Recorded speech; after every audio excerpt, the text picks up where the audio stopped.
Olá, meus nobres. Sou Francisco Carvalho, advogado, assessor jurídico e, como anunciado dia 8 de janeiro, pré-candidato a deputado estadual. E nós nos comprometemos a apresentar alguns projetos e motivos pelos quais quero ser candidato a deputado estadual. E entre eles, hoje, eu quero tratar sobre educação. Educação, eu sou egresso de escola pública, então tenho um gabarito para falar de todas as coisas que irei falar aqui hoje. Ainda aos 15 anos de idade, um dos meus sonhos era ser professor.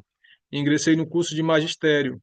Comecei magistério da educação infantil, nível médio, e depois fui dar aula e lecionei de forma particular dos 16 até os 18 anos antes de ingressar na faculdade.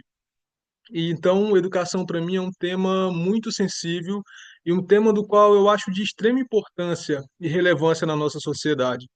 Há uma frase do professor Olavo de Carvalho que eu sempre costumo trazer comigo, e ele, uma certa palestra, falou: se você quer dominar a política de hoje, domine a mídia. E é verdade. Vocês podem ver que quando a mídia começa a bater em um candidato, começa a bater em uma certa pessoa, aquela pessoa ou despenca rapidamente em popularidade, ou pode vir a ter um efeito contrário hoje com as redes sociais, né? Que mostra a verdade em tempo real. Mas, em regra, vocês percebem que quando a mídia começa, fulano é isso, fulano é aquilo, essa pessoa não faz nada, as pessoas começam a criar um ranço daquela pessoa em que a mídia está batendo. Só que o professor Lavo não parou por aí. Ele foi mais fundo e disse: se você quer dominar a política do amanhã, então entre nas faculdades, domine as faculdades.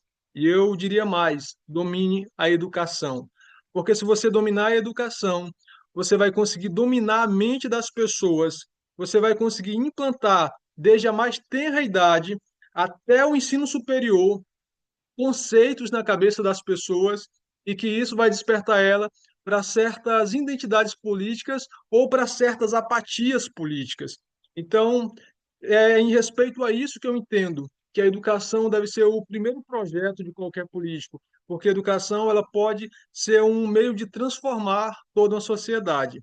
A educação em si não vai transformar. A educação é uma das armas que pode transformar a sociedade. E nós não podemos restringir a educação só às quatro paredes da escola. Na verdade, a escola é um dos fatores da educação, mas a educação vai além disso. E é por isso que na nossa Constituição Federal, já no artigo 205, quando vai falar, se coloca tanto a sociedade, a família, o Estado, como responsáveis por isso. Porque é uma educação extramuros, que não para nas universidades, que não para nas escolas. Embora nós estejamos acostumados a valorizar tão somente as pessoas que têm um curso superior, valorizar tão somente quem está frequentando uma escola regular, enquanto outras pessoas têm tantos conhecimentos para nos passar. É, eu sei que algumas pessoas têm preconceito com Paulo Freire e não concordo com tudo que ele fala, discordo de muito que ele fala, mas acredito que não podemos demonizar alguém por si só. Nós devemos aproveitar o que é bom daquela pessoa e aquilo que não agrega valor, nós descartamos. E é uma história que ele conta que ia em um barco uma professora e o, o remador, a pessoa que estava remando no barco. E quando estava naquele barco remando, e também ia um advogado. Aí o advogado lhe perguntou: você conhece as leis do nosso país? Você conhece a nossa Constituição? E aquele remador falou: não, não conheço. O advogado disse para ele: olha, você perdeu metade da sua vida. E adiante a professora também lhe disse: você sabe ler e escrever? Você sabe de história, de filosofia? Ele disse: não, eu não sei. O professor então lhe disse: olha, você perdeu metade da sua vida. E mais à frente veio uma grande tempestade e e o barco ia afundar. Então o remador olhou para eles e disse: olha, vocês aprenderam a nadar? Tanto o professor, tanto a professora quanto o advogado responderam: não, nós não aprendemos. Então o remador lhes disse: então vocês perderam toda a vida de vocês.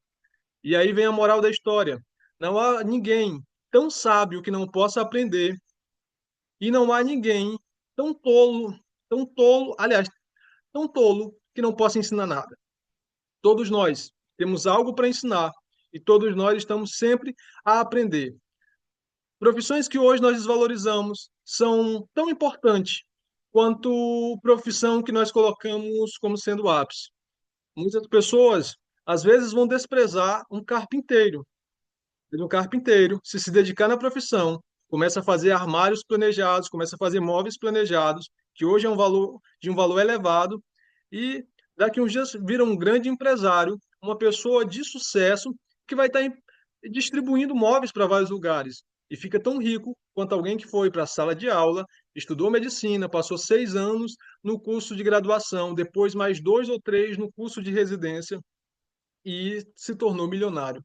Então, essas duas pessoas podem atingir sucesso nas suas vidas e essas duas pessoas têm valor. O médico ele tem muito valor, porque ele salva a vida de alguém fazendo uma cirurgia, medicando, é, descobrindo as doenças do paciente, mas aquele que é carpinteiro, ele também salva a vida de uma pessoa.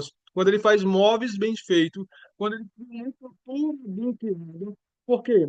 Imagine só uma estrutura de armários que não está bem colocada, desaba por cima de alguém, já vai estar causando morte, ou mesmo destruindo os sonhos de alguém. Alguém planejou ter uma cozinha de uma forma belíssima, foi lá, sentou com aquela pessoa, contou os seus sonhos para ela e chega e não é da forma que ela queria. Aquela pessoa destruiu o sonho de outra pessoa.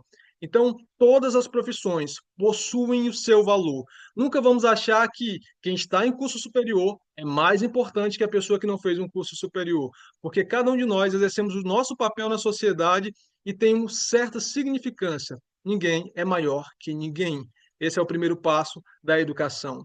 Mas a nossa Constituição vai garantir a educação é direito de todos e dever do Estado e da família. Ou seja, a educação ela é um dever para o Estado e para a família, enquanto ela é um direito de todos nós.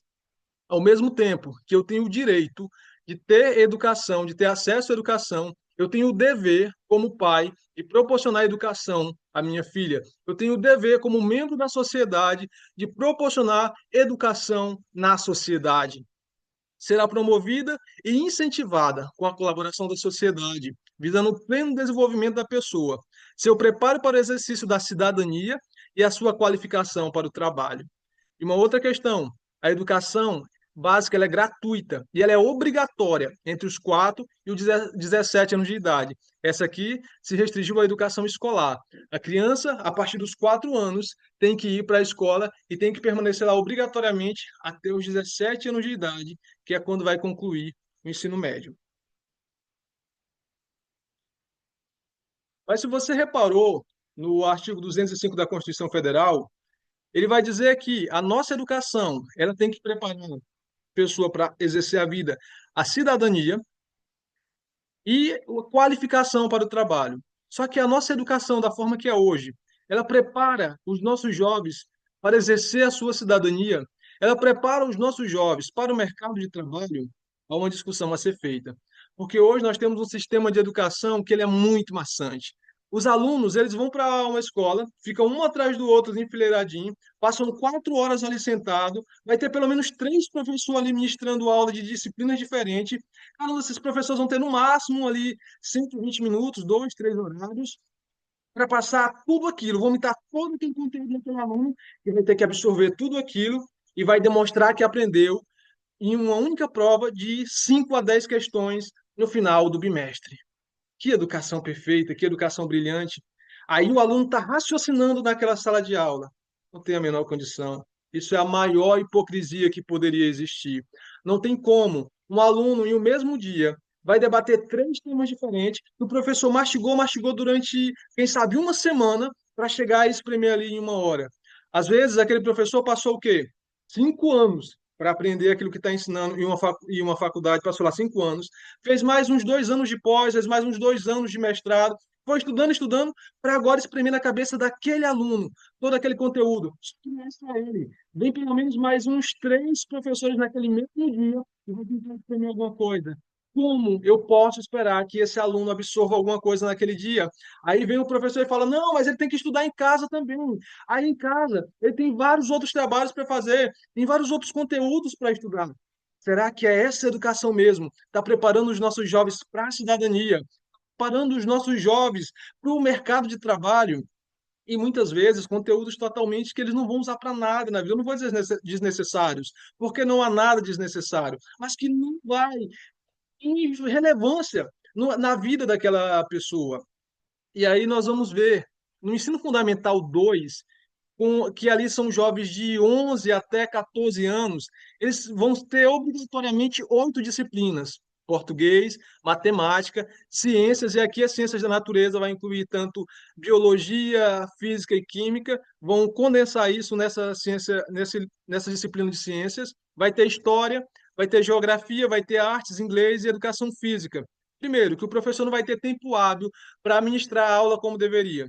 Segundo, os livros didáticos são tão resumidos que, mesmo que o aluno vá buscar ele em casa, ele não vai conseguir ter um acesso mais aprofundado.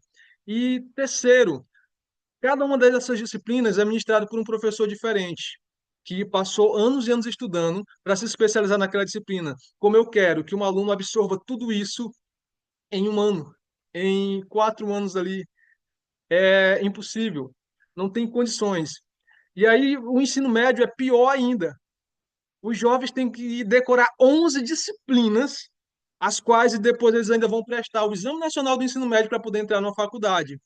E dessas 11 disciplinas, eles têm que dominar a maioria. Se eles quiserem, de fato, entrar na universidade, se eles quiserem se destacar, porque geralmente os alunos que se destacam são os alunos que são bons em português, em matemática, em biologia, física, química, são bons em praticamente tudo. Geralmente eles deixam a educação física de lado, ou deixam artes de lado, deixam uma língua estrangeira de lado, mas nas outras eles são excelentes, porque querem ter um bom resultado no Enem, porque querem se destacar na educação. Mas será que isso é preparar os nossos jovens para o exercício da cidadania e preparar eles para o mercado de trabalho? Porque muitas vezes nessas disciplinas vai ter coisas que não vai fazer sentido para a vida deles. Eu não estou falando que a disciplina em si é desnecessária. Eu estou falando que não vai fazer sentido para a vida daquele jovem especificamente. E aí vem os nossos resultados da educação brasileira. Em 2018, 29% da população brasileira entre 15 e 65 anos de idade eram considerados analfabetos funcionais. Para por aí? Não. 2022, 95% dos alunos saem do ensino médio sem o conhecimento adequado em matemática. E 69% não conseguem atingir o conhecimento adequado em língua portuguesa. Parou por aí? Não. Em 2022, a OCDE divulgou uma pesquisa em que mais de 35% dos jovens brasileiros entre 18 e 24 anos de idade não estão nem estudando e nem trabalhando. É a geração neném. Imagina que 35% dos jovens que não estão no mercado de trabalho ou não estão se capacitando para entrar no mercado de trabalho. Tudo isso é fruto de uma educação que não valoriza de fato o jovem. É fruto de uma educação que quer ficar massificando a mente do jovem com várias disciplinas, dizendo é isso aqui que tu tem que estudar, é isso aqui que vale a pena, enquanto o que de fato vai ajudar esse jovem a conseguir um emprego, a poder estar na sociedade, a ser um bom cidadão, não é passado em sala de aula. Tem que se buscar valorizar os talentos dos jovens, tem que se buscar valorizar os dons daquele jovem.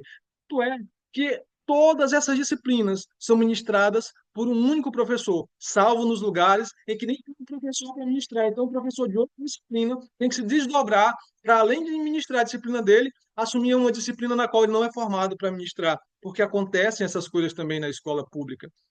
Mas vejam que maldade querer que esses jovens aprendam tudo isso, sendo que vão ter que se especializar em uma única coisa. Eu não estou falando que não poderiam passar por elas, mas obrigá-los a isso. Imagina um jovem que ele é um artista, ele fica no fundo da sala de aula pintando. Eu tinha um amigo que ele era um exímio desenhista no ensino médio. Ele pintava qualquer coisa. O nome dele é Matheus. O cara, ele desenhava uma pessoa, desenhava um carro, o que aparecesse desenhava. E durante as aulas o que ele fazia? Desenhava. Por quê? Aquela aula que o professor estava ministrando não fazia sentido na vida dele. Agora imagina se esse aluno, ele é colocado em uma turma de artes, onde ele vai aprender de verdade artes, onde ele vai conseguir se dedicar àquilo. Nós teríamos um Picasso. Um dia desses eu ouvi, já não se fazem mais Einstein. Como é que vamos fazer Einstein? Se a própria escola mata os Einstein com esse tanto de disciplina. Einstein é especialista em física. Ele se destacou na física, ele não se destacou em física, biologia, química, filosofia, sei lá quantas outras disciplinas, ele se destacou em física. E as pessoas querem massacrar os nossos jovens com esse tanto de disciplina. Não adianta, não adianta. O que vai adiantar eu colocar um jovem que tem aptidão para mecânica e colocar ele lá estudando vários e vários dias filosofia, sociologia e todas essas coisas? Ele não vai sentir prazer nisso. Agora, imagina se eu levo ele para uma aula de robótica. Imagina se eu começo a ensinar para os nossos jovens programação, que é a maior área de emprego que está tendo hoje no mundo. Se eu começo a ensinar inteligência artificial, se eu começo a ensinar banco de dados para esses jovens, nós temos que oferecer uma educação que esteja de acordo com a realidade do jovem e não ficar tentando repetir aqueles velhos métodos que não deram certo na geração anterior. E o próprio Paulo Freire, patrônomo da educação brasileira, disse que a nossa educação fracassou. Isso é comum entre todos. A educação brasileira está fracassada. Não dá para continuar com esse mesmo método. E nós precisamos, por meio do legislativo, criar leis que transformem a nossa educação e, por meio do executivo, implementar políticas públicas de educação que vá mudar a nossa trajetória. Porque se continuar da forma que está, daqui a pouco não vai ser 35% dos nossos jovens nem vai ser 70%, 90% que não vão conseguir se inserir no mercado de trabalho, que não vão desenvolver as suas habilidades na escola, porque a escola não se tornou para eles um lugar prazeroso. Agora, a educação que deveríamos ter é aquela que está lá no artigo 206 da Constituição Federal. É uma educação com igualdade de condições para acesso e permanência na escola. Nós temos uma educação com igualdade. Igualdade, como vai dizer Rui Barbosa, parafraseando Aristóteles, ela tem que buscar equiparar iguais e desiguais. Os iguais você vai tratar como iguais, e os desiguais como desiguais, na exata medida das suas desigualdades. Se eu tenho um aluno que ele é muito bom em ciências exatas, por que que eu vou estar torturando esse aluno, colocando ele em ciências sociais? E quando ele sair do ensino médio, esse aluno ele vai, com certeza, se dedicar em ciências exatas. Se eu tenho um aluno que ele é muito bom em mecânica, por que eu vou estar torturando esse aluno e passar por todas aquelas disciplinas? Não deixo ele ter um período de disciplinas básicas para conhecer todas, e depois deixo ele se especializar na parte mecânica, na robótica, se especializar em programação, ao invés de ficar torturando esse jovem com isso. Essa nossa educação não é igual. É uma educação que eu quero colocar todos os alunos e tratar da mesma forma, e isso não é igualdade, isso é injustiça. Igualdade é quando eu respeito as particularidades de cada aluno. Cada um desses alunos vai ter uma educação de acordo com a sua vocação. Se eu tenho um aluno que é muito bom em ciências sociais, não faz sentido eu estar submetendo esse aluno a passar anos e anos e anos querendo que ele vá ser bom em ciências biológicas, que ele vá aprender sobre célula, membrana. Não vai adiantar, não vai colar, ele não vai conseguir, ele não vai se dedicar, ele não vai sentir prazer naquilo. Então, a nossa educação, ela é desigual quando ela quer colocar, tratar todos da mesma maneira. E igualdade não é tratar todos da mesma maneira. Igualdade é entender a necessidade de cada pessoa e ofertar para ela os meios que de ela dentro do seu meio e não querer encaixar ela a qualquer custo no que eu acredito ser bom para ela. E é nisso que a nossa educação tem falhado. Segundo ponto, liberdade de aprender, ensinar, pesquisar, divulgar o pensamento, a arte, o saber, o pluralismo de ideias e as concepções pedagógicas e a coexistência de instituições públicas e privadas de ensino. Eu queria focar em algumas coisas. Primeiro, nós não temos a liberdade de aprender. Já vem tudo comatado pelo MEC. Ele lhe entrega o livro didático, o aluno tem que comer no livro didático, tem que responder a prova conforme está no livro didático, porque senão ele não vai tirar a nota conforme o gabarito do professor. O professor não tem a liberdade de ensinar. O professor ele tem que acomatar a aula dele, segundo os parâmetros do MEC, segundo todos os parâmetros que vem no livro didático, e o professor não tem tanta liberdade, não tem nem tempo para isso, é muito pequena. Então, com tantas disciplinas, 11 disciplinas no ensino médio, 11 professores vão ter condições de melhor passar um conteúdo para o aluno. Não tem a menor condição. Quando se saiu a reforma do ensino médio do presidente Michel Temer, que 1 ano e meio os alunos iam fazer as disciplinas normais, comuns a todos os cursos, e 1 ano e meio depois eles iam se especializar em algum curso específico. Foi muito criticado porque disseram: os alunos não vão ter as disciplinas que lhe ensina a pensar, que é filosofia, sociologia, história. Gente, como se a pessoa só pensasse se estiver estudando filosofia. As pessoas não sabem o quanto há filosofia em matemática. Matemática é uma disciplina tão filosófica que, para poder se sustentar, teve que criar o zero. O zero não é um número em si, o zero é uma invenção matemática para que as pessoas possam sustentar a existência de outros números pares, como o 10, o 20. O zero foi uma invenção matemática. Isso é filosofia pura. Física, as pessoas têm que pensar horas e horas. Imagina alguém pensando em física quântica. Aí eu só consigo pensar se eu estiver estudando filosofia, se eu estiver estudando sociologia. E olha que eu sou um amante, eu particularmente sou um amante da filosofia. Eu particularmente sou um amante da sociologia. Mas eu não posso admitir que as pessoas achem que o aluno só vai pensar se estiver estudando filosofia e sociologia. Não tem condição. Tem outras disciplinas que dão tanto de cabeça quanto. Ele vai ter que pensar se ele fosse dedicar mesmo àquela disciplina. Ele vai ter que pensar, vai ter que estruturar. Só que o pensar filosófico dele vai ser de acordo com a disciplina dele. O pensar sociológico dele vai ser de acordo com a estrutura que ele está dentro. E a filosofia e a sociologia, elas vão ser elementos e vai ser multidisciplinar lá e não muito obrigatório. E é isso que as pessoas não têm pensado quando se pensa em educação no Brasil. E é por isso que a nossa educação está fracassada. Pesquisar e divulgar o pensamento, isso nunca acontece na nossa educação básica. A arte e o saber. Pluralismo de ideias. Em primeiro lugar, eu sempre fui um aluno que discordava dos meus professores. E eu sei que quando o aluno levanta a mão e diz, professor, eu acho que você tem que dizer assim, mais sobre o que você está pensando. Nenhum professor chega e diz assim, professor, não, mas o filósofo tal, tal, disse assim. E no básico, não. No ensino superior também. Se o aluno discorda do professor no ensino superior, é praticamente um xingamento ao professor. O aluno não pode discordar. Então, como é que eu vou ter esse pluralismo de ideias se o aluno não pode nem discordar do professor? Se o aluno não pode discordar do livro didático? Como é que nós vamos ter novos Einstein se o aluno não pode discordar? Certamente nós temos um Einstein porque ele discordou de Galileu.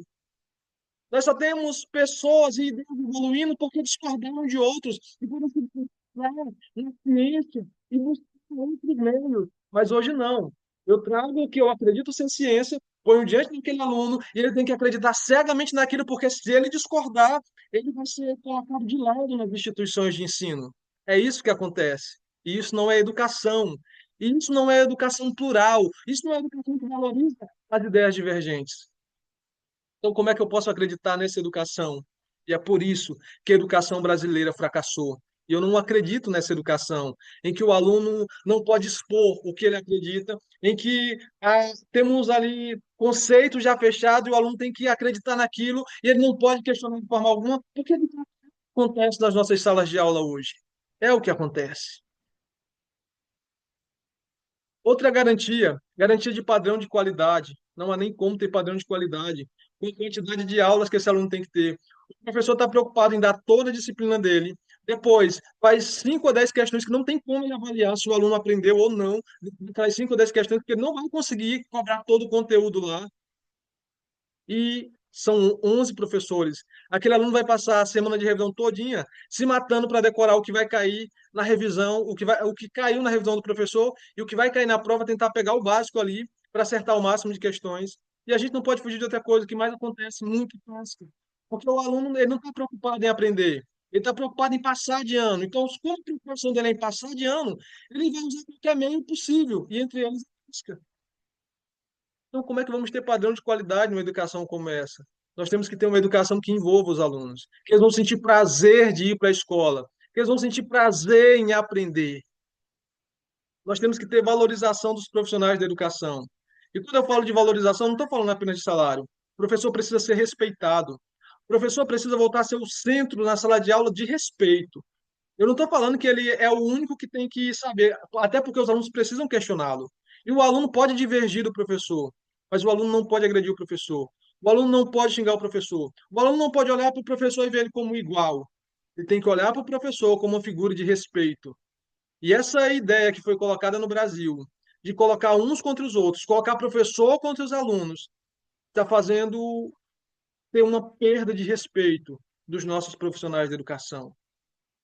E os nossos profissionais da educação precisam voltar a ser valorizados, precisam ser conhecidos como figuras que tenham autoridade no que falam. E aí aqui entra outra questão. Nós precisamos que nas escolas tenham professores de todas as disciplinas, porque muitas vezes um professor não consegue se dedicar com exímio à disciplina dele, porque ele está ali dando três, quatro diferentes. E aí, pela manhã, ele dá uma disciplina, pela tarde, dá duas diferentes. Ele nunca consegue se aprofundar na dele. E ele não cria autoridade nos assuntos que ele está ministrando. Por quê? Porque está dando várias disciplinas diferentes. E não tem como você ser bom em tudo. Ele tem que se especializar. O aluno tem que chegar para ele e saber, rapaz, aquele professor é excelente em física. Se eu fizer uma pergunta para ele de física, ele vai saber me responder.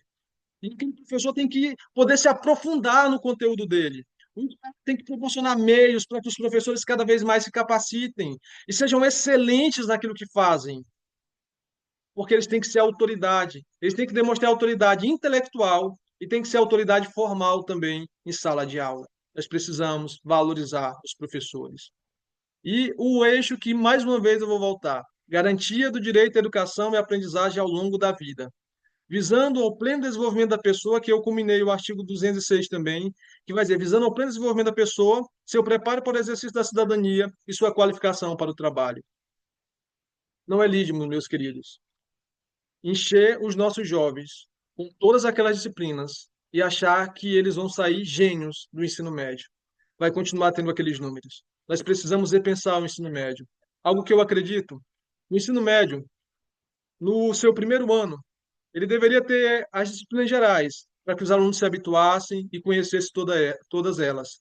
Segundo e terceiro ano, o segundo ano o aluno ia se especializar nas disciplinas que ele tem mais aptidão, que ele desenvolveu mais aptidão. Se ele tem mais aptidão em exatas, vai se especializar em exatas. Em ciências da natureza, se especializa em ciências da natureza. Se nas artes, se nas humanas, vai se especializar nas humanas, nas artes, nas linguagens. E ao final, no terceiro ano, ele ia se especializar em uma profissão específica. Vamos tirar esse jovem do ensino médio já especializado em robótica. Vamos tirar esse jovem do ensino médio sabendo programar. Vamos tirar esse jovem do ensino médio que quer ser artista, já tendo as condições de fazer aula de canto, saber tocar um instrumento musical, saber fazer um concerto. Essa é a educação que valoriza de fato os nossos jovens, que valoriza de fato e qualifica os jovens para o mercado de trabalho. Os jovens também precisam ter aulas sobre as nossas leis, direito constitucional. Tanto é que os concursos de nível médio, o que que eles cobram? Direito constitucional, direito administrativo. E quando foi que alguém viu direito constitucional, direito administrativo no ensino médio? Eu vi uma pesquisa esses dias no G1 que 7 em cada 10 dos nossos jovens eles não conseguem é, fazer uma transação de uma moeda para outra. Não conseguem converter um dólar em real no mercado internacional. Isso é absurdo. Nós precisamos que os nossos jovens consigam se interligar com o mundo, consigam agora de fato estar preparados para a nossa nova realidade. Até porque a educação que temos aí não deu certo nem no passado. Como é que queremos que ela dê certo agora? Nós precisamos repensar o nosso sistema de educação. Esse rápido vídeo não esgota todo o conteúdo sobre educação, mas já é um alerta do que precisamos fazer e temos muito a fazer. E essa é uma das plataformas que eu quero assumir. Lutar por uma educação de qualidade, que os nossos jovens possam sair do ensino médio já qualificados para o mercado de trabalho. Aqueles que quiserem entrar no ensino superior, eles poderão entrar no ensino superior, cursar. Acreditem que o ensino superior é um trabalho para todas as pessoas. Tanto é, temos vários e vários exemplos de pessoas que se formaram e não atuam na área que se formou. As pessoas que entram na graduação e trancam no meio do curso e vão exercer alguma outra profissão, fazem algum curso técnico, porque o que elas de fato precisavam era de um emprego, o que elas de fato precisavam era levar renda para sua casa. E é isso que nós precisamos entender, as necessidades de cada pessoa, o que aquela pessoa quer para a vida dela. Às vezes, um curso técnico em enfermagem vai ser muito melhor para um jovem do que e passar 5 anos na faculdade fazendo enfermagem. Isso não vai condizer com a realidade dele. Às vezes, o curso técnico em contabilidade vai ser bem melhor para um jovem do que passar 4 anos fazendo contabilidade em uma faculdade. Nós temos que ver realidade e realidade. Só que há jovens que querem ir um pouco além, que querem cursar o ensino superior. E temos que buscar meios para que eles alcancem, para que o jovem de escola pública esteja em pé de igualdade para concorrer com o jovem da escola particular e ter uma excelente nota, conseguir entrar também nas faculdades públicas. Porque a regra é assim, o jovem rico, ele passa a vida dele todinha estudando em boas escolas particulares e quando vai para o ensino superior, entra em uma faculdade pública.